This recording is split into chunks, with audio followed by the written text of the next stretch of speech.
Picture चालू करो बे।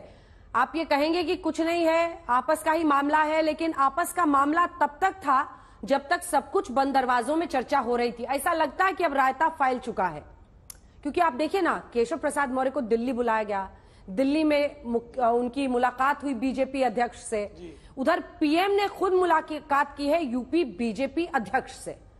क्या हुआ, कितना अभी तक डैमेज कंट्रोल आप लोग कर पाए हैं, समेट पाए हैं मामले को? क्या उपचुनाव तक अब सीज फायर हो गया है? नहीं।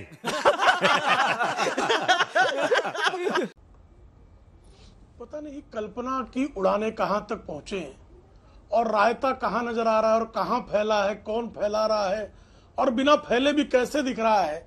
और मीडिया की इस दिव्य दृष्टि को प्रणाम है।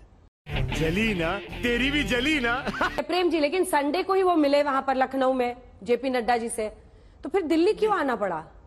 क्या हो गया? मौसम देखने? Are you comedy me? क्यों सुर्खियां बना रही हैं इसमें आप सुप्रिया श्रीनेत जी?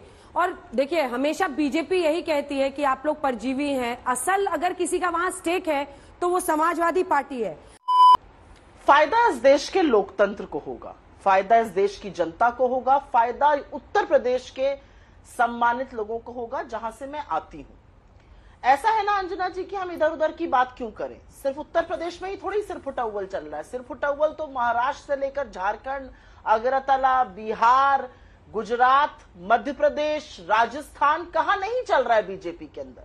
हर जगह चल रहा है। लेकिन मैं पूरी विनम्रता से एक बात कहना चाहती हूं, इसका मूल कारण है कि ये जो रंगी पुती एक छवि बनाई गई थी ना, और ये जो दंभ था कि एक अकेला सब पर भारी, वही सबको जिता रहा है, वो छवि ध्वस्त हो गई।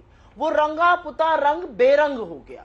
और असलियत यह है कि जो डरा धमका के बीजेपी के नेताओं को, उनके लोगों को, उनके मंत्रियों को रखा गया, आज उनका आक्रोश और गुस्सा फूट रहा है।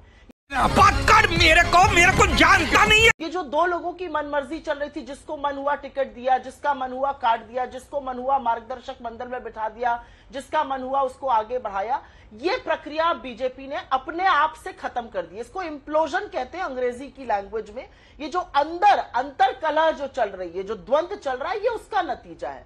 अगर समय रहते अक्ल होगी तो जरूर अपने कार्यकर्ताओं की सुनेंगे। हम थोड़ी है बीजेपी के कार्यकर्ता। जो संडे को बीजेपी की बैठक हुई लखनऊ में, और मैं इत्तेफाक से उस दिन लखनऊ में थी, देख रही थी सब चैनल पर कवरेज, जब वहां पे आपके 40-40, 45-45 साल से जिन्होंने एड़ी रगड़ी कार्यकर्ता निकल कर कह रहे हैं कि भाई पार्टी प्राइवेट लिमिटेड हो गई है, 2-4 लोगों के हाथ में चली गई, तो वो हम थोड़ी है, वो तो आपके कार्यकर्ता कह रहे हैं। समय रहते अगर अकल आएगी तो जरूर सुनेंगे। अहंकार रहेगा तो जैसे अभी तक चलता आ रहा है वैसे करेंगे। लेकिन इसका मूल कारण जो मैं कहने की कोशिश कर रही हूं, वो है एक या दो लोगों द्वारा पार्टी पर आधिपत्य जमा लेना, कब्जा कर लेना, और इससे गुट बन गए। हर राज्य में आज दो तरह के गुट है। एक गुट है जो बीजेपी की आला कमान दिल्ली के निर्देशों पर चलता है, एक गुट है जो उन निर्देशों को की नहीं मानता है।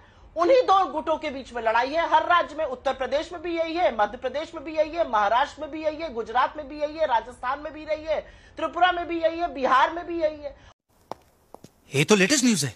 और अभी मैं क्रमवार तरीके से अगर राज्यों की अंतरकले नामवर गिनवाना शुरू कर दूंगी तो पिक्चर और क्लियर हो जाएगी। ये लड़ाई सिर्फ दो गुटों में, एक जो मोदी शाह के इशारे पर चलेगा, एक जो इशारे पर चलने को तैयार नहीं है। और वही द्वंद्व गहरा रहा है, वही द्वंद्व हो रहा है। क्योंकि देखिए, लोकसभा चुनाव में, और ये मेरी अंतिम बात कह के मैं खत्म करती हूं, लोकसभा चुनाव ने परखच्चे उड़ा दिए उन लोगों के जो एक अकेला सब पर भारी वाली राजनीति कर रहे थे। धुरंधर हार गए, क्योंकि लोकतंत्र में जनता से बड़ा कौन है। और जहां तक आपके सवाल की बात है, हमें क्या मिलेगा? हम लोकतंत्र में लोगों के साथ खड़े हैं, लोगों को मिलेगा, हमें भी मिलेगा। समाजवादी पार्टी और हम अलायंस में हैं, हम इंडिया गठबंधन का हिस्सा, इंडिया गठबंधन बढ़ेगा। मेरा अपना मानना है कि कठपुतलियों की तरह मुख्यमंत्री को बदल देने के आदि जो बीजेपी हो गई थी, वो राजनीति शायद बीजेपी के खुद के लोग समाप्त करने पर तुले हुए हैं इस समय।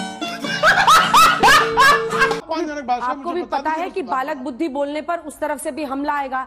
ऐसे में मैं आप दोनों से निवेदन कर रही हूँ, मुझे भी पता है कि आपने किसी नेता का नाम नहीं लिया है, हवा में तीर छोड़ा है कि जाके लगे। अच्छा, तो बालक बुद्धि, अच्छा मैं दोनों तरफ से शुरू, कुशाग्र बुद्धि कह देता हूँ, उनको कुशाग्र बुद्धि कह देता हूँ। दोनों तरफ। तू तो गया बेटे। तेरा तो गेम बजाना पड़ेगा। सुप्रिया जी, वो आपकी पार्टी के अंदर की लड़ाई की कहानी सुना रहे थे। यहाँ पर तो पार्टी संगठन को लेकर एक बयान के बाद इतना तूफान आया हुआ है, लेकिन वो कह रहे हैं आपकी पार्टी के ही नेताओं में आपस में जूतम पैजार की स्थिति है। ये बड़ी ही विचित्र और वाहियात बात की है आप। मैं तो ईश्वर से प्रार्थना करती हूं कि यही दम्भ और यही अहंकार बीजेपी का चलता रहे। जनता ने आईना दिखाने का काम किया है। 63 सीटें कम हो गई हैं। एक आदमी के नाम पर चुनाव लड़ा गया था, उसके बाद भी इतना दम्भ है। यही दम्भ बरकरार रहे, बहुत जल्दी विपक्ष में बैठेंगे। मैं थोड़ी बात, क्योंकि यूपी से आती हूँ, थोड़ी बहुत वहां की राजनीति समझती हूँ, बोल देती हूँ। संजय निषाद जी ने कहा बुलडोजर चलाते रहेंगे, कहां से जीतेंगे। ओपी राजभर जी ने कहा इस हार के जिम्मेदार योगी और मोदी हैं। उसके बाद मोती सिंह जी, इनके बड़े नेता, कहा 42 साल में अपने राजनीतिक जीवन में इतना करप्शन नहीं देखा जो अब देख रहा हूं यूपी में। रमेश सिंह, इनके जौनपुर के विधायक, कहते हैं बड़ा परिवर्तन नहीं हुआ तो जीत नहीं सकते। अनुप्रिया पटेल कह रही है मोदी जी को भी अब हारकर एनडीए बोलना पड़ रहा है, मोदी और बीजेपी नहीं करते हैं। इनके बस्ती के, इनके प्रयागराज के लोग जो कह रहे हैं वो सबको पता है, कह रहे हैं प्राइवेट लीजिंग कंपनी बता दिया है। देवेंद्र प्रताप सिंह, इनके एमएलसी हैं, खुलकर आला कमान को चिट्ठी लिख रहे हैं। ये यूपी की बात हो गई। अब आगे की बात कर देती हूँ। महाराष्ट्र में देवेंद्र फडणवीस, पंकजा मुंडा और एकनाथ शिंदे जी के बीच में क्या कितनी आफत मची हुई किसी को पता नहीं है। देवघर झारखंड में समीक्षा बैठक में वो लातम घुसा हुआ कि बैठक खत्म करनी पड़ गई।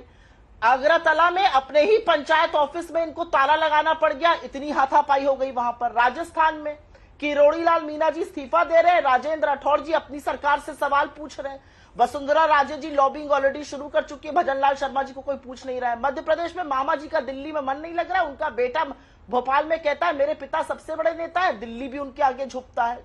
बिहार में अश्विनी चौबे, आपके बड़े नेता, अभी तक मंत्री थे, कह रहे थे नीतीश कुमार अगर सीएम का फेस रहेंगे और सम्राट चौधरी अगर बीजेपी के अध्यक्ष बने रहेंगे तो हमारा गोते में जाना तय है, हम किसी कीमत पर नहीं जुट सकते हैं। यही नहीं, अभी और सुनिए। हरियाणा में नायब सिंह सैनी के नाम पर कितनी सिर फुटौल मची हो मुझे कहने की जरूरत नहीं है। अनिल विज किसी भी दिन बगावत कर सकते हैं, पहले भी पार्टी का नाम हटा चुके हैं। तो बड़ी लंबी फेहरिस्त है, मैं उस फेहरिस्त में नहीं जाना चाहती हूँ। ये बैल बुद्धि ही कोई होगा अगर इसको अनुशासनहीनता मान के चुप हो जाएगा। और क्योंकि आपने इसका जिक्र कर दिया था तो जस को तस देना पड़ेगा। ये बैल बुद्धि है, बैल बुद्धि होगी जो कहेगी कि ये अच्छी चीजें हो रही हैं। अगर कुशाग्र बुद्धि होगी तो इसमें अवसर ढूंढेगी। करवाली बेइज्जती। मैंने अपने शुरुआती वक्तव्य में मोदी जी कहा, प्रधानमंत्री कहा, योगी जी कहा, उत्तर प्रदेश का मुख्यमंत्री कहा।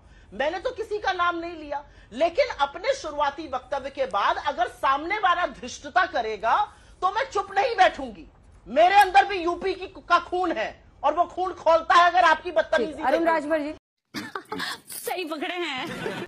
ये हार गए, दरअसल हारे तो आप लोग हैं। आप लोगों का मंथन आप लोगों को क्या बताता है? क्यों तीसरी बार आपको विपक्ष में ही जनता ने बिठाया? हमको हमारा मंथन बताता है कि ये जो संविधान है ना, इसके साथ जो भी खिलवाड़ की कोशिश करेगा उसको जनता नकेल कसने का मौका हमें जरूर देगी। ये 400 की बात करते थे, 240 नहीं पार हो पाए। ये 80 में से 80 की बात करते थे, यूपी में आधे से कम में रह गए। ये बात करते थे बड़ी बड़ी, इनको बैसाखियों का सहारा लेना पड़ा, वो बैसाखियां जो अब बवाल मचा रही हैं। ये हाजी कर रहे हैं, जी हाँ कर रहे हैं। अब इनको गठबंधन के नियम, गठबंधन का धर्म निभाने पड़ने को मजबूर होना पड़ रहा है। तो इस सरकार की उम्र और इसकी स्थिरता अभी देखिएगा आगे आगे होता है क्या। मेरा अपना मानना है पार्लियामेंट्री डेमोक्रेसी में जिस व्यक्ति के नाम पर चुनाव लड़ा गया हो, जिसके नाम पर, जिसकी फोटो पर, जिसकी होर्डिंग पर सिर्फ एक तस्वीर लगी हो, मोदी की गारंटी, अगर वो 63 सीटें हारते हैं तो ये उनकी नैतिक हार है। पार्लियामेंट्री डेमोक्रेसी के ट्रेडिशन में ऐसा व्यक्ति प्रधानमंत्री नहीं बनता। ये बड़ी अच्छी बात कही आप। लेकिन यहां पर कुछ बातें बहुत बड़ी बड़ी कही गई, कार्यकर्ताओं की बातें कही गई। कार्यकर्ताओं ने तो आपको प्राइवेट लीजिंग कंपनी कह दिया है। आपके लोगों ने उनको कांग्रेस का कार्यकर्ता बता दिया। वो 40 साल से बेचारे बीजेपी में एड़ी लग रहे हैं। कुछ मत करिए, एक चीज सीख लीजिए, मत हमारी बात करिए, ना हमारी बड़ाई करिए, ना हमसे ढंग से बात करिए।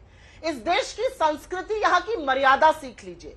ये देश बेटी से ज्यादा बहू की इज्जत करता है। और हर बार जब आप सोनिया जी को अपशब्द कहते हैं, उनके ऊपर कटाक्ष करते हैं, आप इस देश की संस्कृति की, हमारी मान्यताओं की, हमारे धर्म की आप निरंतर हत्या करते हैं।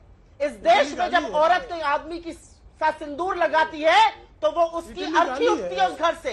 आप बार बार सोनिया जी की जब अवहेलना करते हैं, आप अधर्मी और कटाक्ष जब करते हैं, आप निहायत ही घटिया राजनीति करते हैं। ऐसी राजनीति करते रहिए। 13 में से 2 सीटें मिली है उपचुनावों में, अभी 10 में से 10 में डिब्बा गोल होने वाला है, बस देखते जाइए।